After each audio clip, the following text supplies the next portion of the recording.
Bienvenidos a Iglesia Cristiana Casa sobre la Roca, Mérida, Yucatán.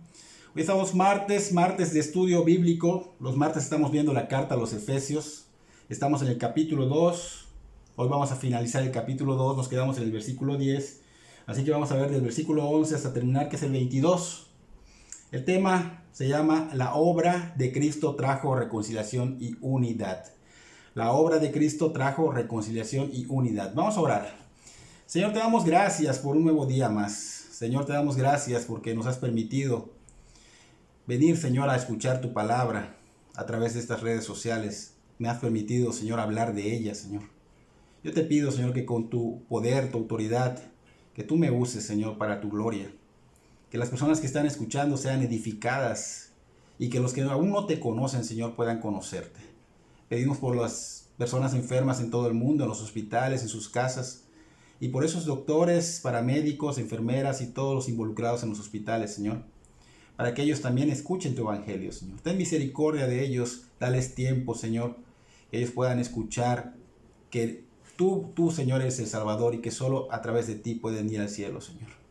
Dales la oportunidad, Señor, de que ese evangelio llegue allá, Señor.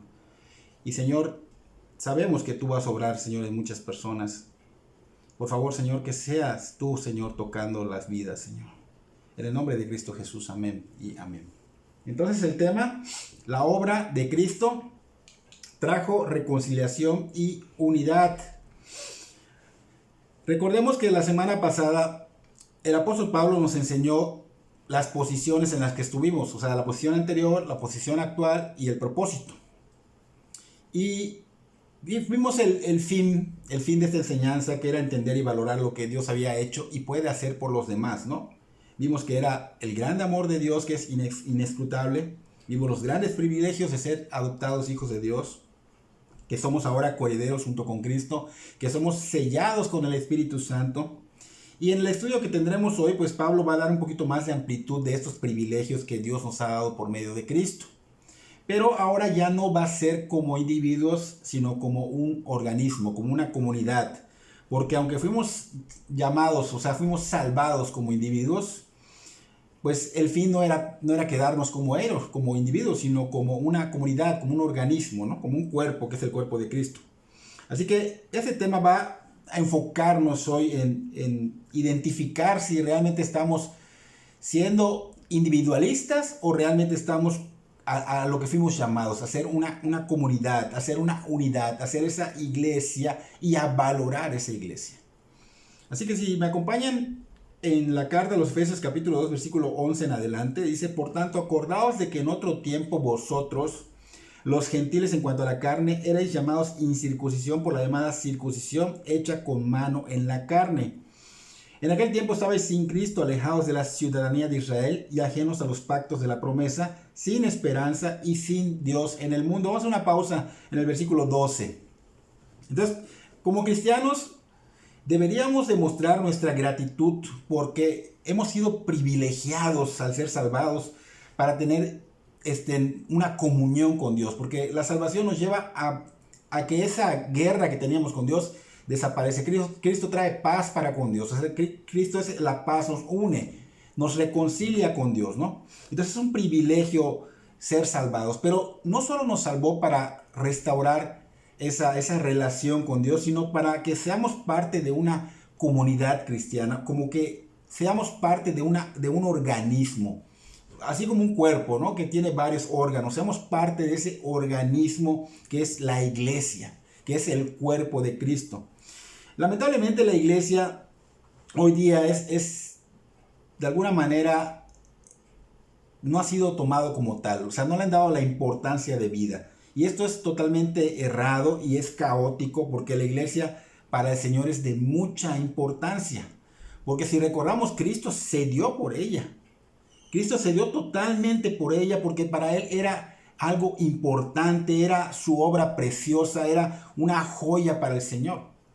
Entonces, desde el momento que Cristo dejó su trono, dejó su gloria, vino acá a encarnar, vino a humillarse, vino a morir, vino a resucitar. ¿Para qué lo hizo? Para comprar a la iglesia, derramando su sangre preciosa por ella. Entonces, esto nos debe demostrar que realmente tiene un valor la iglesia que no tiene precio. Y esto debe ser realmente valorado por la misma iglesia, o sea, por los que ya somos cristianos. Así que la iglesia es de gran importancia y de mucho valor porque Dios así lo dispuso. Y cuando una persona viene a los pies de Cristo y está en Cristo, significa que Cristo ya lo hizo parte de esa iglesia. Y si tú ya eres iglesia, es porque estás amando al Señor Jesucristo. Y amar al Señor Jesucristo es amar a la iglesia, preocuparse por ella, involucrarse en ella. Y esto se ha estado olvidando con el paso del tiempo. Así que es lamentable que el cristiano hoy haya de alguna manera sido infectado por un falso cristianismo que se marca por el elitismo o por el individualismo. Y el elitista es ese aquel que tiene su grupo donde encajan en su perfil egoísta, ¿no? Selecciona. Y el individualista es ese que pues como que no encaja y se aísla y cree que lejos de la iglesia él puede crecer, ¿no? Y ambos son soberbios, ambos están errando porque fuimos comprados individualmente, pero no para permanecer así, sino para ser una unidad sin distinciones, sin excepciones, sin estatus social, no hay raza, no hay etnia, no hay clase social. Entonces esto solo demuestra que lamentablemente este tipo de personas, tanto elitistas como individualistas, están cayendo en rechazar la comunión con toda la iglesia. Y esa es la razón por la que muchos cristianos hoy día están descuidando esa relación con la iglesia. Y estos actos egoístas tienen que entender que no escapan a los ojos de Dios, porque esto es soberbia y Dios resiste a los soberbios. Entonces, cristiano, la vida cristiana no fue diseñada para estar aislado o para hacer tus grupos selectivos cayendo en el elitismo, ni fue para otra cosa más que estar en unión, estar en comunión con Dios. Por ejemplo, nuestra relación con Dios, nuestra comunión con Dios se va a ver con nuestra relación y comunión con la iglesia. Con todo, no solo una parte, con toda la iglesia, con todo el pueblo santo de Dios. Entonces no se puede amar a Dios y no amar a la iglesia. Es muy fácil decirlo. Tu comunión con Dios será evidente en tu comunión con la iglesia. Y es verdad que esto pues no puede ser posible si no has nacido en espíritu. Si no has sido perdonado por Cristo.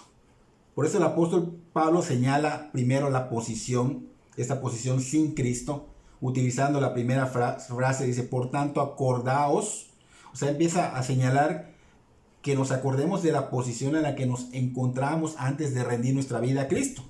¿Y cuál era esa posición o cómo podemos ilustrarla? Pablo lo ha dicho anteriormente, lo vimos en el capítulo 2, versículo 1 al 3, que dice que nos encontramos en nuestros delitos y pecados, que estábamos siguiendo la corriente de este mundo, que andábamos en los deseos de la carne, haciendo la voluntad de la carne, y que seguíamos la manipulación satánica del mundo. Entonces Pablo, en el versículo 11 que estamos viendo hoy en nuestro texto, dice, por tanto acuérdense de lo que eran en esos tiempos, o sea, en tiempos atrás.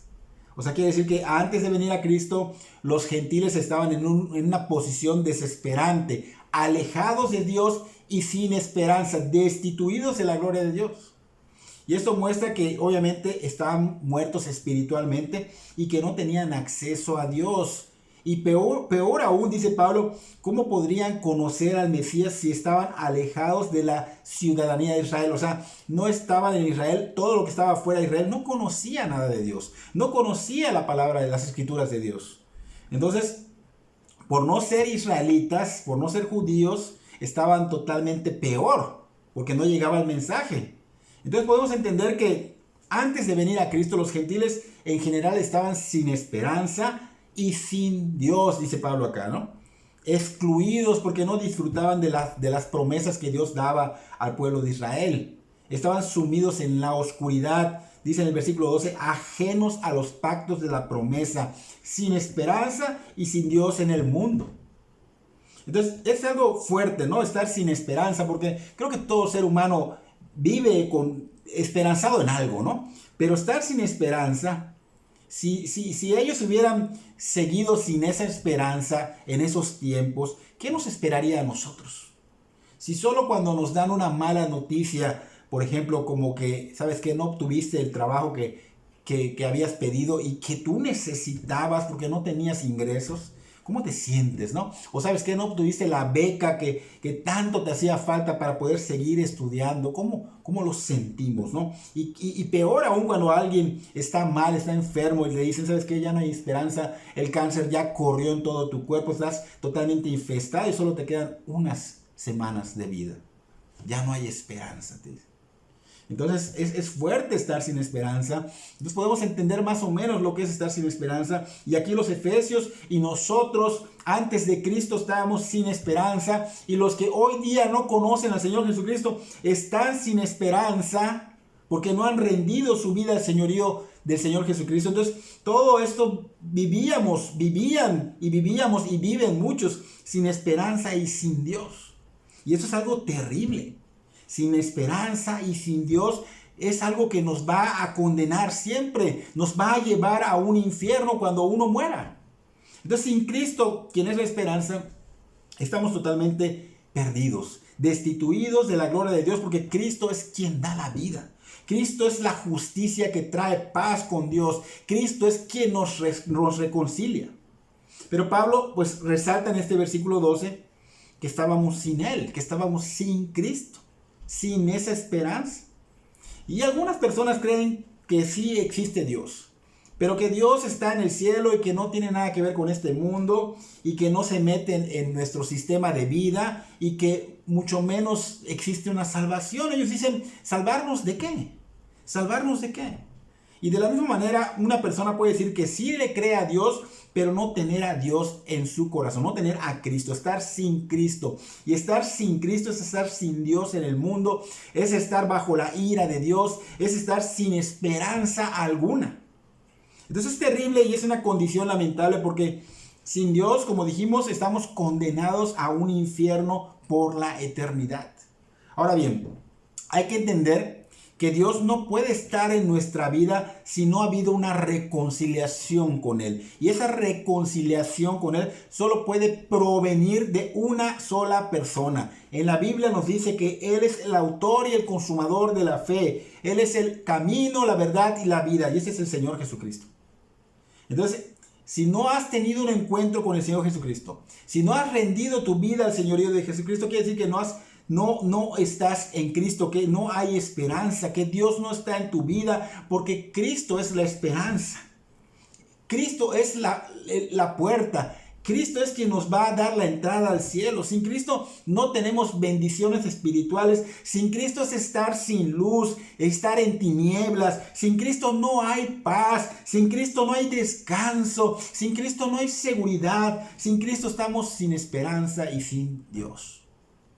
Entonces, si no fuese porque Dios fue misericordioso con nosotros y obviamente llegó el evangelio a esas personas y esas personas hasta el día de hoy ha llegado a nosotros, hoy estaríamos sin el evangelio y los gentiles no tendríamos oportunidad alguna. Pero por la gracia de Dios, hoy estamos en Cristo y eso es lo que Pablo quiere que veamos del versículo 13 al 22. Leamos el versículo 13 en adelante. Dice, pero ahora en Cristo Jesús, vosotros que en otro tiempo estabais lejos, habéis sido hechos cercanos por la sangre de Cristo, porque Él es nuestra paz, que de ambos pueblos hizo uno, derribando la pared intermedia de separación, aboliendo en su carne las enemistades, la ley de los mandamientos expresados en ordenanzas, para crear en sí mismo de los dos un solo y nuevo hombre, haciendo la paz, y mediante la cruz reconciliar con Dios a ambos en un solo cuerpo, matando en ella las enemistades. Hacemos pausa en el versículo 16. Recordemos que Pablo le está hablando a los cristianos de Éfeso. Se dirige a ellos esta carta. Está hablando a personas que son convertidas, que ya conocen al Señor, que ya empiezan a entender la palabra de Dios, el misterio de Dios, porque se les ha abierto los ojos y el Espíritu Santo le está dando claridad. Entonces vemos que Pablo acá le está recordando la posición antes de su conversión, pero ahora vemos que también le está mostrando su posición actual en Cristo, que fue dada por la gracia de Dios. Entonces entendemos que es por la muerte y resurrección del Señor Jesucristo que fuimos y que ellos también fueron salvos. que fue por la sangre que el Señor derramó en la cruz del Calvario y que fue por eso que ahora podemos estar en esta condición, reconciliados con Dios en Cristo. Es por esa razón que podemos decir que somos hijos de Dios, porque estamos en Cristo. Entonces, Pablo aquí dice que no hay excepciones. Por ejemplo, dice, puede ser un judío, puede ser un gentil, no hay raza, no hay color, no hay estatus social. O sea, es para todos. Todos aquellos que rindan su vida al Señor Jesucristo van a ser reconciliados con el Señor y reconciliados entre sí. ¿Por qué? Porque dice que Él derribó esa pared que separaba al judío del gentil, que Él fue quien abolió ese privilegio que tenían los israelitas que disfrutaban de todo lo que Dios decía, hablaba y daba. Y quiere decir que ahora ya no solo son ellos que disfrutaban de eso, sino que ahora somos una sola nación, una sola familia, un solo templo espiritual, pero los que están rindiendo su vida a Cristo. Puede haber judíos que no rindan su vida a Cristo, ellos no tienen este privilegio. Puede haber gentiles que no han rendido su vida a Cristo, ellos no tienen este privilegio. ¿Por qué? Porque Cristo es la paz. Cristo trajo paz para con Dios. Cristo nos salvó, nos rescató y trajo comunión con Dios. Trajo paz no solo entre Dios, sino entre todo aquel que rinda su vida al señorío de Jesucristo. Así que en el tiempo de esta carta que Pablo estaba escribiendo, pues los judíos y los gentiles que ya habían sido reconciliados, ya no eran dos pueblos, era un solo pueblo. Fueron reconciliados, fuimos reconciliados con el mismo Dios y tenemos un mismo Padre, y Cristo fue quien abolió todas esas cosas que impedían que seamos reconciliados. Abolió, dice, la ley de los ritos y ceremonias, abolió la ley cívica. Y Pablo no está diciendo acá que abolió la ley moral, porque la ley moral sigue vigente. Esos mandamientos no fueron abolidos. Esos mandamientos, el pueblo de Israel y los gentiles se regían por esos mismos moralidades. No eso los estaba separando. El Señor abolió lo que los separaba. Así que esa ley moral de Dios está activa en todos. Y Cristo abolió pues lo anterior, lo que mencionamos, para traer reconciliación, no solo vertical, que es con Dios, sino también horizontal, sino con la misma iglesia. Somos un pueblo santo de Dios, uno solo. Judíos cristianos y gentiles cristianos ahora forman un solo pueblo, una sola comunidad, un solo cuerpo, el cuerpo de Cristo, o sea, una sola iglesia. Dios hizo una unidad.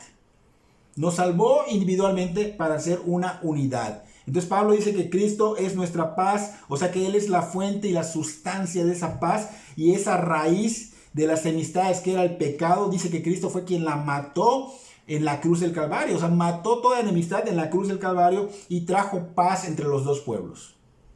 Así que fue por Cristo que ahora somos un solo pueblo reconciliado en la cruz del Calvario. Y el versículo 17, Pablo dice lo siguiente, que Cristo vino y anunció las buenas nuevas de paz a vosotros que estabais lejos y a los que estaban cerca. Y eso es algo que debemos cuidar, porque Pablo está escribiendo una carta a los efesios cristianos, o sea, ya se habían convertido, ya habían escuchado el evangelio, conocieron el evangelio, pero el evangelio, recuerden que Cristo murió y el evangelio luego fue de alguna manera dispersado con la muerte de Esteban y vino por boca de los apóstoles y de otros predicadores hasta esas ciudades. Entonces aquí Pablo dice que el Señor Jesucristo vino a Éfeso y anunció las buenas nuevas de paz a los que no lo conocían y a los que lo conocieron. Entonces debemos poner atención porque esto está raro. O sea, ¿cuándo fue que vino Cristo a predicarles a los efesios? ¿Cuándo fue? O sea, realmente tenemos que tener cuidado porque Cristo murió y el evangelio no había llegado hasta allá. Entonces, cuando Pablo está diciendo que Cristo vino, cuando Pablo está diciendo que Cristo vino y que le habló a ellos, es importante saber que cuando el evangelio es presentado, expuesto por una persona señalada para este trabajo, es expuesto correctamente, por ejemplo, un evangelio puro, sin diluir, Cristo mismo pone las palabras, su voz va en la boca de esa persona que está hablando. Entonces quiere decir que estaba siendo, cuando Pablo o los apóstoles predicaron el evangelio a esas ciudades, quiere decir que Cristo mismo les estaba hablando a ellos mismos, ¿no? Entonces, cuando la palabra es expuesta, tenemos que saber que Cristo es quien habla, que Cristo es quien va a añadir. Y esto es algo que debe tomarse con más seriedad, porque pensamos que es un hombre el que predica y no hay algo que pase sobrenatural, pero tienes que entender que el Señor viene, Dios viene en medio de nosotros, Cristo es el que habla. Entonces esto debe traer más seriedad y más cuidado, no solo para el que escucha, sino también para el que enseña.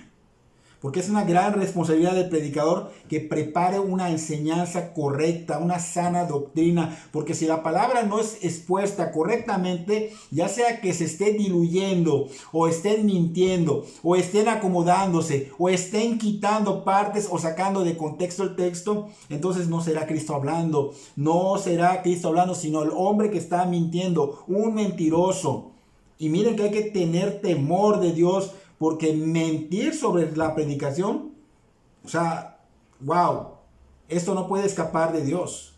Esto no puede escapar de Dios. Si alguien dirige mal o desvía a las personas que Dios trae o pone en las congregaciones, pobre de la persona que esté desviando a estas personas que puso Dios. Pobre de aquel pastor que esté haciendo esta doctrina chueca. Le espera algo terrible. Entonces, pastor, yo te digo, debes predicar sin condición, debes predicar sin interés económico, debes predicar sin querer popularidad, debes hacerlo porque has sido llamado, si es que has sido llamado, y hazlo correctamente. Esfuérzate, dedícale tiempo a las enseñanzas y glorifica a Dios con la verdad, aunque te confronte a ti mismo. Porque necesitamos de la verdad de Dios. Todos necesitamos ser confrontados, hasta los mismos pastores, porque todos tenemos necesidad y estamos enfermos. Y Cristo con su palabra nos va sanando. Pablo dijo en Romanos capítulo 10, versículo 14 en adelante: ¿cómo pues invocarán a aquel en el cual no han creído? ¿Y cómo creerán en aquel de quien no han oído? ¿Y cómo oirán sin haber quien les predique? ¿Y cómo predicarán si no fueren enviados? Como está escrito: cuán hermosos son los pies de los que anuncian la paz, de los que anuncian buenas nuevas, mas no todos obedecieron al evangelio. Pues Isaías dice: Señor, ¿quién ha creído a nuestro anuncio? Así que la frase es por el oír, y el oír por la palabra de Dios. Esto Pablo en Romanos lo estaba diciendo.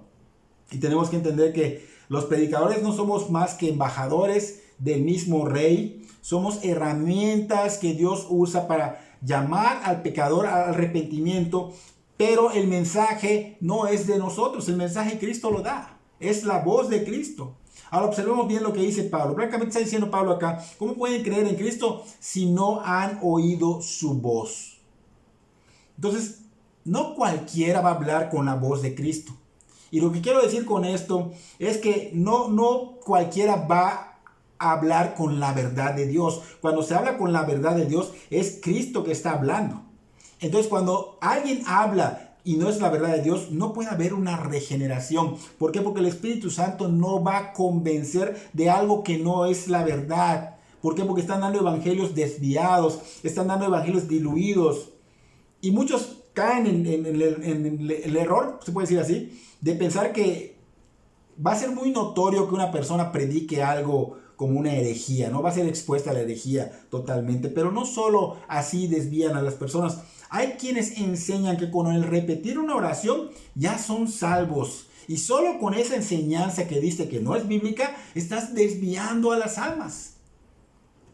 ¿Sabes por qué? Porque esa oración no fue la palabra de Dios. No es Cristo hablando. Porque si hubiera sido la palabra de Dios, traería quebrantamiento, arrepentimiento. El Espíritu Santo convencería de ella. Pero como no fue el evangelio, solo fue lo que tú quisiste para que las personas de alguna manera se sintieran bien, o no sé qué estabas pensando, pero lo que estás logrando acá es pasar por encima de la soberanía de Dios, queriendo obligar a Dios a que sean salvos los que tú elijas. Tú le estás diciendo: repite esta oración. Y ellos van a repetir, pero no es la palabra que están recibiendo para que el Espíritu convenza, y esa palabra de poder, la voz de Dios, convence y cambia los corazones. Por eso hay mucho cristiano que no es convertido. Solo dicen ser cristianos, pero obviamente es evidente que no lo son. Por eso mucha gente no entiende la verdad de Dios, porque no hubo un arrepentimiento, no hubo un quebrantamiento, no hubo una regeneración. No podrán entender los misterios de Dios que solo se pueden comprender en el Espíritu. Porque cuando alguien se convierte, el Espíritu Santo viene a morar y empieza a darte luz a la revelación de la palabra de Dios. Entonces, si no hay ese espíritu morando en él, el espíritu de Dios, ¿cómo vas a entenderlo? Por eso mucha gente no entiende los misterios de Dios.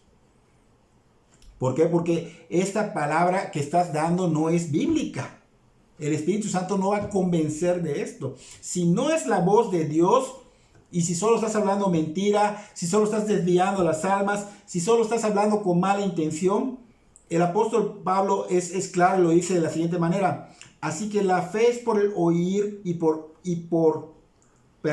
por el oír y el oír por la palabra de Dios. Entonces, no estás hablando mentira, ¿cómo va a venir la fe? Si estás hablando mentira, estás desviando, estás hablando con mala intención, no va a venir la fe. Tiene que ser la palabra de Dios. Hay que escuchar la verdad absoluta de Dios, aunque a veces duela, porque la palabra confronta, la palabra duele. Pero es lo que necesitamos. Entonces, por medio de esa predicación, es la voz de Cristo y es el Espíritu Santo que va a dar convencimiento. Así que entendamos, hermanos, que cuando se predica verdaderamente, correctamente, es la voz de Cristo. Es la voz de Cristo. Entonces, la palabra de Dios, estamos viendo que cuando se predica, no es cualquier cosa. O sea, cuando nos reunimos para escuchar esa predicación, ya ven que todos se reúnen los domingos, no es algo que nosotros queramos hacer, es algo que Dios ha dispuesto para su pueblo, para esa familia en Cristo, para esa unidad. ¿Por qué? Porque Dios habla. En ese momento Dios habla y su presencia es en medio de nosotros. Él lo ha dicho que cuando 2 o 3 están en su nombre, cuando realmente la motivación es Cristo, dice que Él está en medio de la iglesia. En medio de la iglesia, y Cristo es el que está hablando. Y 1 Tesalonicenses capítulo 2 versículo 13 dicen: por lo cual también nosotros sin cesar damos gracias a Dios de que cuando recibiste la palabra de Dios que oíste de nosotros, la recibiste no como palabra de hombres, sino según es en verdad la palabra de Dios, la cual actúa en vosotros los creyentes. Así que cuando nosotros hablamos, acá dice Pablo, la palabra que oíste de nosotros, recibiste esta palabra no como de hombre, sino la verdad, la palabra de Dios, la cual actúa en los creyentes. O sea, realmente es la palabra, es Dios mismo hablando cuando tú estás predicando correctamente una doctrina sana, un evangelio puro. Así que hay que tener cuidado de no rechazar esta palabra que viene de Dios, del mismo Señor Jesucristo. Así que aquellos que rechazan el evangelio y creen que esta palabra que se está dando es solo de hombre, no están rechazando al hombre, están rechazando al mismo Dios, al mismo Señor Jesucristo. El Señor Jesucristo dijo en Lucas capítulo 10, versículo 16, el que a vosotros oye, a mí me oye. O sea, no estamos inventando algo. Él dijo, el que a vosotros oye, a mí me oye. Y el que a vosotros desecha, a mí me desecha.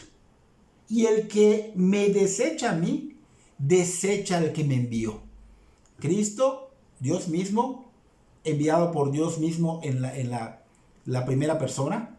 Cristo, la segunda persona, dice, desecha al que me envió. Desecha a Dios Padre. Desecha a Cristo, desecha a Dios Padre. Entonces, tenemos que tener la atención, pero una atención especial a la palabra de Dios. Debe ser única esa atención, porque no es cualquier cosa. Merece respeto, o sea, temor reverente. La palabra de Dios tiene poder para cambiar vidas, tiene poder para cambiar corazones. Y es una enorme responsabilidad para el oyente, no solo para el predicador, atender fielmente a la predicación como si fuera la voz del mismo Señor Jesucristo. Porque solo si dispones de tu tiempo y dispones de tu corazón, la palabra de Dios va a obrar en ti. Pero si no lo sabías, o sea, muchos no lo saben, muchos ya están en crecimiento espiritual y de pronto se sorprenden con esto. Digo, es una falta muy grave. Es una falta muy grave para el cristiano que no sepa que es la voz de Dios que está predicándose, es Dios hablando. Y para las personas que no, de plano no sabían, pues tienen que entender que es una falta grave al Señor que vayamos a la iglesia y tomemos la palabra como si fuera palabra de hombre. O sea, recuerden que en el día del Señor, que son los domingos, la palabra de Dios se expone y se expone por una razón. Pablo dice, porque viene Dios mismo, desciende Dios mismo, se hace presente ante su pueblo y la voz de Cristo es la que sale y es la que es predicada en medio de la congregación a través de ese hombre que Dios está usando como una herramienta. Por eso es tan importante que estén todos los hermanos en Cristo, todos los domingos, porque realmente somos llamados a esto. Cristo lo ha dispuesto. Dios ha dicho que nosotros nos reunamos como iglesia, unidos para adorarlo. Pero si te dices llamar cristiano y no llegas a tiempo o no te encuentras en la congregación para oír la palabra, esto es algo grave, porque estás faltándole, no estás teniendo temor reverente a Dios, no te está importando, estás rechazando. Y también para los que llegan allá, y digo en cualquier congregación, y no tienen sus oídos preparados para escuchar la palabra de Dios. O sea, escuchan, pero parece que no están allá. No hay la atención debida, no hay el respeto debido, porque puedes estar en cuerpo presente y la voz de Cristo a través del predicador y tu corazón, tu voluntad, tu mente pueden estar vagando por otros lados y no estar oyendo con atención la palabra del Señor. Es por eso que tratamos nosotros en las congregaciones evitar que no hayan distracciones, porque hay gente que se distrae por cualquier cosa que suena, un celular, alguien se para el baño, bueno, cualquier ruidito roba toda la atención que debe ser puesta totalmente en la palabra de Dios. Entonces, cuando nosotros nos enfocamos en cualquier ruido, en cualquier cosita que nos distrae, ignoramos la voz de Cristo que está siendo predicada, que está siendo expuesta al pueblo de Dios. Se ignora al Señor de varias maneras, prestando atención a otras cosas y no a la palabra, prestando atención a ruidos, a celulares, por ir al baño o hasta cuando tienes sueño. En cambio, cuando no hay distracciones y recibes la palabra y aceptas el mensaje del evangelio que viene de Dios mismo, Pablo dice que tienes entrada libre a la presencia de Dios. Y continuamos con nuestro versículo siguiente en Efesios 2, versículo 18 en adelante. Porque por medio de él los unos y los otros tenemos entrada por un mismo espíritu al Padre. Así que ya no sois extranjeros ni advenedizos, sino conciudadanos de los santos y miembros de la familia de Dios, edificados sobre el fundamento de los apóstoles y profetas, siendo la principal piedra del ángulo Jesucristo mismo. Hacemos pausa en el versículo 20, nos quedan 2 versículos más. Entonces, en los tiempos de los reyes, para que alguien pudiera tener acceso a ver al rey, eso estaba muy difícil, no se podía a veces. Solo se podía por medio de un oficial designado, y era el único que podía pasarte, pero esto ya era algo muy complicado, muy difícil. Y en nuestro caso, pues Cristo es el mediador. Él es el que partió el velo al morir en la cruz, así que por medio de él ahora tenemos acceso al lugar santísimo. Podemos estar en la presencia del Padre, por eso puedes venir al trono de la gracia a recibir misericordia y oportuno socorro, porque Cristo lo hizo posible. Y no importa quién sea, porque ya no hay excepciones, ya no hay razas, ya no hay estatus social, ya no hay nada de esto. Puede ser cualquiera que realmente sea perdonado por Cristo porque rindió su vida a Cristo y sea regenerado por el Espíritu Santo. Y en ese instante dejas de ser extranjero para el reino de Dios. Ahora te vuelves ciudadano del reino de Dios. Ahora eres prácticamente un Israel de Dios. Somos el Israel de Dios, dice la palabra. Y dices, ¿cómo vamos a ser israelitas? Bueno, es lo que la palabra dice, no podemos nosotros decir otra cosa que no fuera eso. Todas las promesas que Dios le hizo a Abraham, todas las promesas que Dios le hizo al pueblo de Israel en el Antiguo Testamento son nuestras. Por eso podemos decir que somos el nuevo Israel, o sea, somos el Israel de Dios. Ahora, Gálatas 3:28 lo puede de alguna manera corroborar. Dice 3:28 y 29, ya no hay judío ni griego, no hay esclavo ni libre, No hay varón ni mujer, porque todos vosotros sois uno en Cristo Jesús. Y si vosotros sois de Cristo, ciertamente el linaje de Abraham sois y herederos según la promesa. Entonces, no hay excepciones.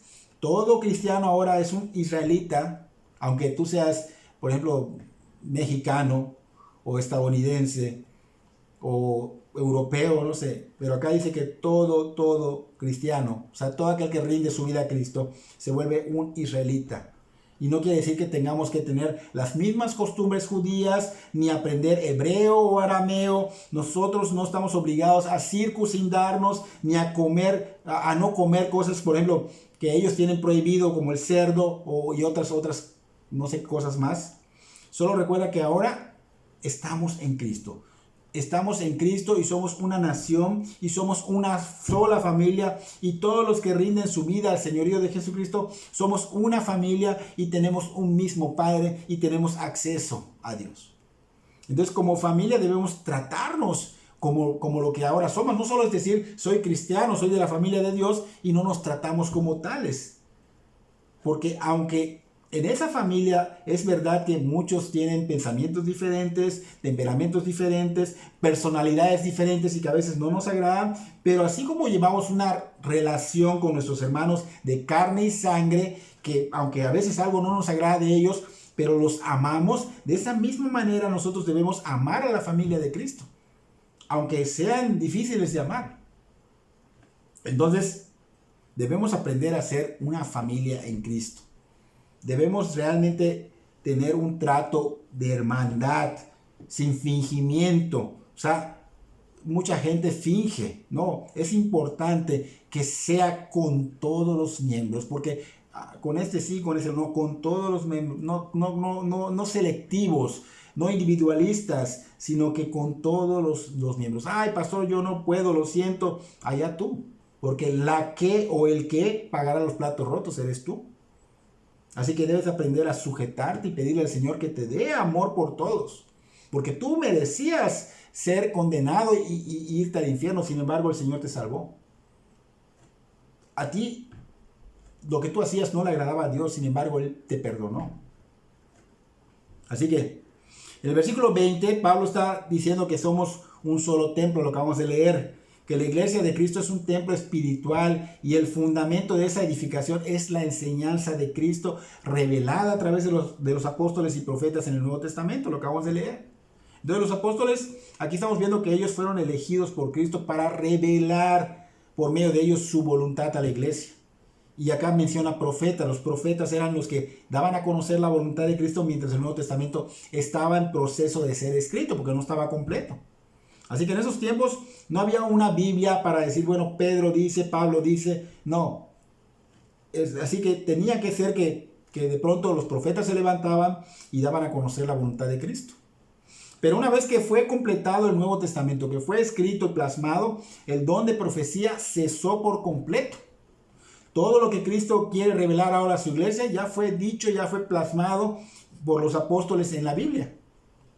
Entonces ya no hay necesidad de profecía porque ya está todo plasmado. Ya no hay visiones, ya no hay sueños, todo está escrito. Dice acá, los apóstoles, ellos fueron encargados de poner el fundamento y que sobre ese fundamento se edifican todas las iglesias verdaderas del Señor. Sobre ese fundamento.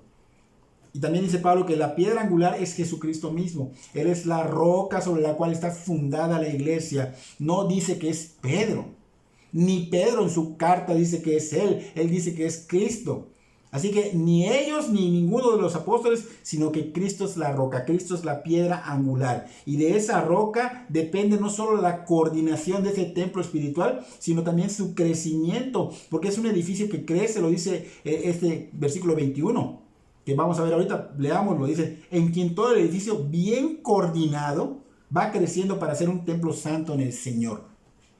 Es Cristo quien te puso en esa congregación. Es Cristo quien te da los dones. Es Cristo quien añade a la iglesia a los que van a ser salvos. Es Cristo quien da la gracia de su Espíritu para que nosotros los cristianos seamos fuertes y crezcamos en su fe. Es Cristo quien hace posible todo esto.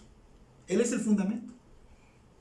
Entonces Pablo nos dice que Ese templo espiritual que es la iglesia está formado por judíos y por gentiles que son redimidos, o sea, cristianos, redimidos por la sangre de Cristo, que han rendido su vida a Cristo y que es el lugar, o sea, ellos forman el lugar donde Dios manifiesta su gloriosa presencia.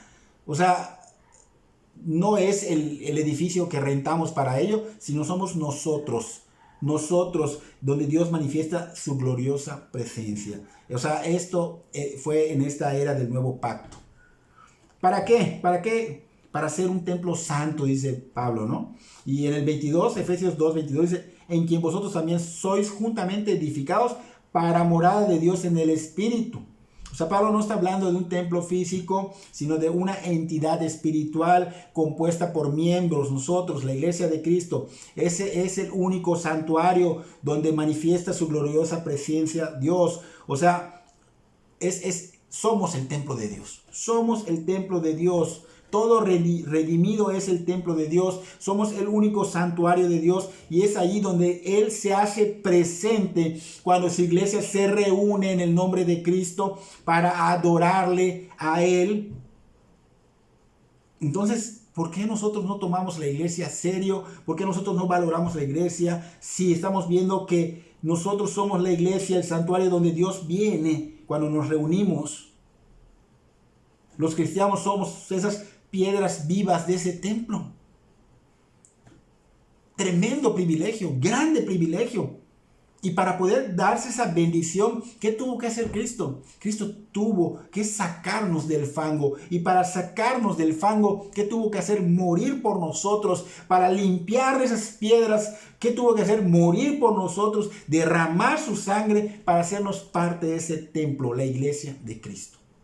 ¿Cómo no la vamos a valorar si Cristo le ha dado un valor, wow, que no lo alcanzamos? Este texto muestra obviamente la gran importancia que Cristo tiene por su iglesia y que la iglesia está prácticamente en el plan redentor de Dios. Entonces Cristo fue a la cruz no solo para salvarnos individualmente, sino para que seamos individuos pero en un solo pueblo, seamos una comunidad, una iglesia. Y ese pueblo es el Israel de Dios del nuevo pacto. Ahora esa iglesia es su tesoro, el lugar donde Dios manifiesta su gloriosa presencia cada día, cada primer día de la semana, cada domingo. Cuando los miembros de la familia nos reunimos en el nombre de Cristo para adorar a Dios, lo hacemos por medio de Cristo. O sea, Cristo es el que es predicado y Dios es el que viene en su presencia. Y no hay nada más importante en el mundo que la iglesia. No hay un privilegio más grande en el mundo que ser parte de esa iglesia, de ese templo santo de Dios, de ese templo espiritual. Somos el santuario de Dios. Y dices, wow, somos el santuario de Dios, donde habita la gloria de Dios. No existen templos o iglesias como edificios. Les llamamos así porque es donde el templo, o sea, nosotros nos vamos a reunir para glorificar a Dios. Por eso es importante que nos reunamos ahora que se puede. ¿Cuánto tiempo estuvimos sin reunirnos? Y cuando se puede no lo aprovechamos. Es importante reunirnos. Y también es importante saber que nadie puede amar al Señor Jesucristo y no amar a su iglesia. Porque muchos dicen, yo amo al Señor, pero se ve que no, porque no amas a la iglesia. Porque Cristo derramó su preciosa sangre por ella. ¿Cómo no la va a amar? Y si tú no amas a su iglesia, ¿cómo te va a amar el Señor? Entonces nadie puede madurar. Nadie puede crecer espiritualmente si no está conectado con este organismo, con esta iglesia. Muchos piensan que pueden crecer en sus casas. Muchos creen que pueden crecer por sí solos. No, el Señor te ha puesto en un lugar, con un organismo vivo, que de Cristo recibe su crecimiento. No viene de cualquier persona, sino de Cristo. Porque nadie puede madurar, nadie puede crecer, nadie puede vivir la vida cristiana estando aparte de la iglesia. Pablo demostraba que amaba a la iglesia. Él lo dijo en 2 Corintios capítulo 11, versículo 28. Dice, y además de otras cosas, lo que sobre mí se agolpa cada día es la preocupación por todas las iglesias. Entonces, aquí Pablo pues se preocupaba por las iglesias, amaba a la iglesia. Entonces deberíamos nosotros analizarnos y ver si tenemos el corazón realmente con la importancia de la iglesia de Cristo, si realmente estamos valorando a la iglesia, si realmente amamos a Cristo y amamos a su iglesia, porque puedes decir que amas a la iglesia de Cristo, que te preocupa su crecimiento, como dice Pablo, pero realmente te preocupa la salud espiritual de la iglesia, realmente te ocupas de ello para ver si realmente te preocupa. Porque si no te estás ocupando y solo lo estás diciendo, pues lamentablemente estás mostrando que no amas a Cristo, que no amas la obra de Dios, que no le tomas la importancia de vida a la iglesia. Entonces realmente te preocupas por estar, de veras, por decir, antes de que el culto inicie, las alabanzas no, la verdad no son necesarias. O sea, no tengo que estar allá presente. Si eso piensas, si eso crees, es soberbia. Porque Dios hace presencia en la congregación donde Él te puso para que seas tú quien lo adore, para que seas tú quien lo alabe, para que seas tú quien escuche su voz a Cristo predicando a través del predicador. ¿Y tú piensas que no son importantes las alabanzas al Rey? ¿Y tú piensas que no son importantes las predicaciones de Cristo usando al predicador? ¿Tú crees que no es importante cuando nos reunimos a orar colectivamente? ¿Acaso crees que la súplica al Dios del cielo en unidad no es importante? Si tú estás totalmente contrario a eso, estás totalmente perdido. Y es tiempo de regresar. ¿Cómo podemos decir que amamos al Señor si es evidente que no nos importa su obra? Si es evidente que no nos interesa, que no importa si nosotros damos un ejemplo, si nosotros no vamos, si no asistimos constantemente, si no nos unimos en la obra del Señor, no te importa la iglesia, es evidente. La iglesia es el cuerpo de Cristo. Es el cuerpo de Cristo. O sea, ¿qué valor tiene ser el cuerpo de Cristo? Y también es la novia de Cristo. A alguien que le toquen a su novia, ¿qué va a pasar? O que la encargues en algún lugar y las descuiden, ¿qué va a pasar? No te va a agradar. Es la novia de Cristo, y no darle la importancia que Dios quiere que le demos es demostrar que no amamos a Cristo, que no somos confiables. Entonces, ¿qué tanto amamos a esta iglesia en la que Dios nos ha colocado?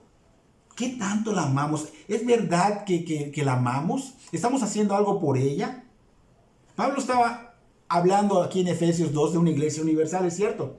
Pero Cristo hace su presencia en también esas iglesias que son parte de la iglesia universal. Por ejemplo, en 1 Timoteo capítulo 3, versículos 14 y 15, dice Pablo: esto te escribo, aunque tengo la esperanza de ir pronto a verte, para que si tardo sepas cómo debes conducirte en la casa de Dios, que es la iglesia del Dios viviente, columna y baluarte de la verdad. O sea, Pablo está hablando de una iglesia local,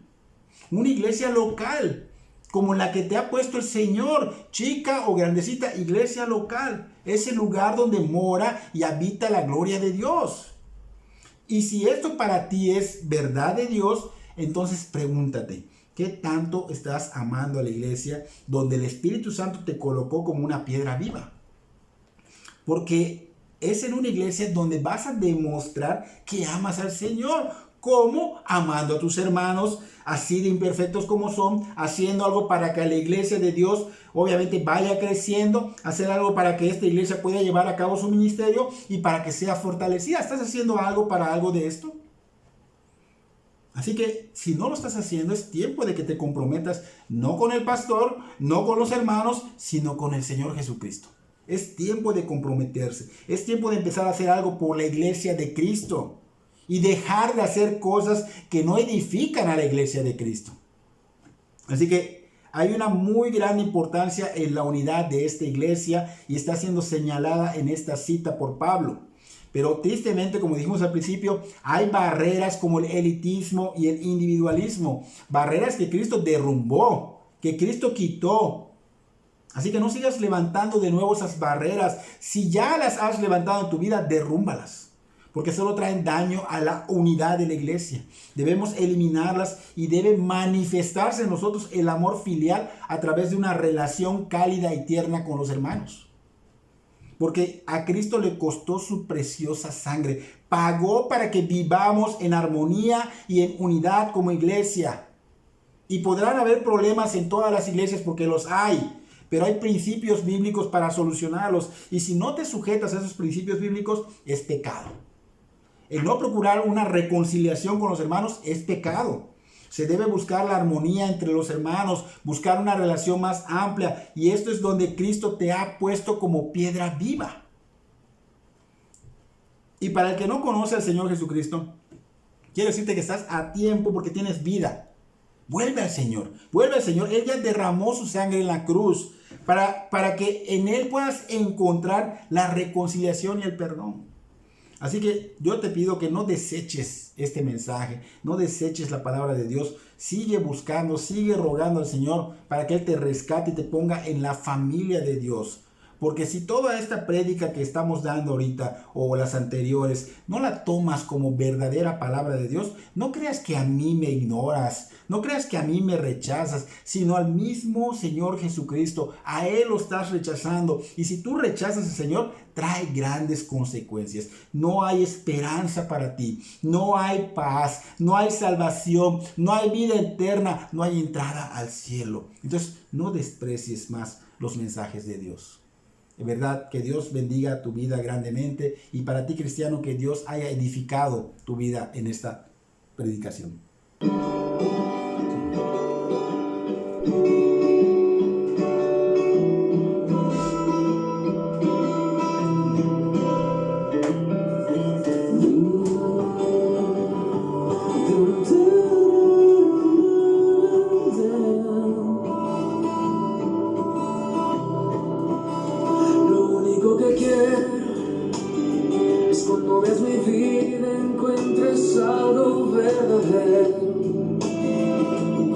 Sincero, lo único que quiero es que si necesitas de alguien que cumpla tus sueños, quiero ser el primero. Dios mío, yo quiero corresponder al amor que tú me das. Quiero amarte de verdad en mi diario caminar, y cuando tú regreses